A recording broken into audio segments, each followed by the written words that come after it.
নমস্কার বন্ধুরা, সোমাস কিচেন ডায়েরিতে স্বাগত।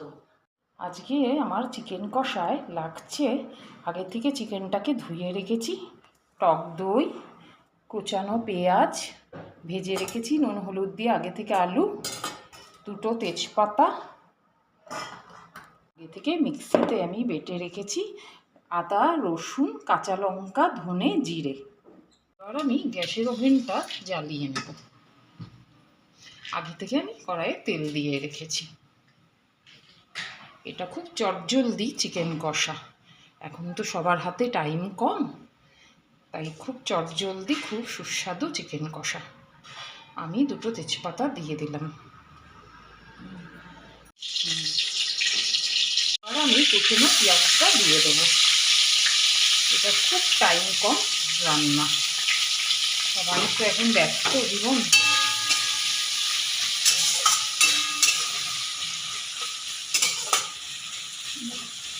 আমার পেঁয়াজটা ভাজছে, আমি এবার চিকেনটা মেখে নেব। আমি মিক্সিতে বাটা মশলাটা দিয়ে দিলাম, তারপরে আমি টক দইটাও দিয়ে দিচ্ছি, এরপরে আমি নুন,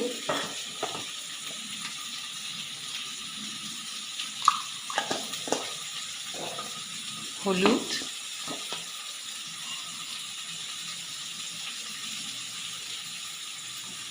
আর কাশ্মীরি লঙ্কার গুঁড়ো,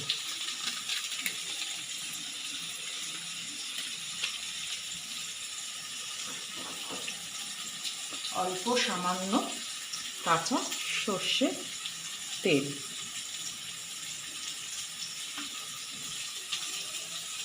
আমার কমপ্লিট সব দিয়ে মাখা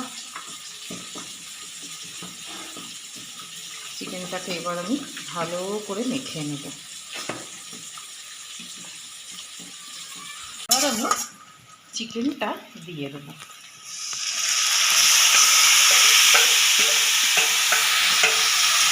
চিকেনটা দেওয়া হয়ে গেলে হালকা করে নাড়িয়ে পেঁয়াজের সাথে মিশিয়ে দেবো। খুব চটজলদি চিকেন এটা। মাংসটা কষে গেলে একটু জোরে আছে, সবসময় মাংসটা জোরে আছেই কষাতে হয়, তাহলে মাংসটা খুব ভালো হয়। কিছুক্ষণ জোরে আঁচ দিয়ে তারপরে সিম করে দিতে হয়। এবার জোরে আছে আমার মাংসটা কষুক, এখন আমি ঢাকবো না। আমার জোরে আছে, চিকেনটা অনেকটাই কষে গেছে। এবার আমি আলুগুলো দিয়ে দেবো। ভালো করে আলুগুলোকে চিকেনের সাথে মিশিয়ে নেব। তারপরে আমি চিকেনটাকে এবার ঢেকে দেবো, যাতে চিকেনটা আর আলুটা যাতে সেদ্ধ হয়ে যায়। এবার আমি সিম আঁচ করে দেবো মিনিট 20। আমি ঢাকনাটা খুলে দেখুন মাংসটা তেল ছেড়ে দিয়েছে। এবার আমি একটু নেড়ে জলটা দিয়ে দেবো, আগে থেকেই গরম জলটা করা ছিল।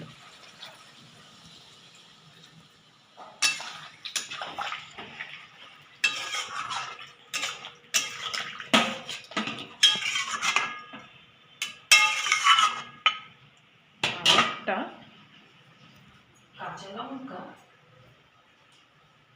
ভেঙে দিয়ে দেবো, তাতে মাংসের গন্ধটা খুব সুন্দর হবে। আঁচটা আমি জোরে দিয়ে দেবো। এবার মিনিট 5 আমার ঝোলটা ফুটলেই কমপ্লিট হয়ে যাবে।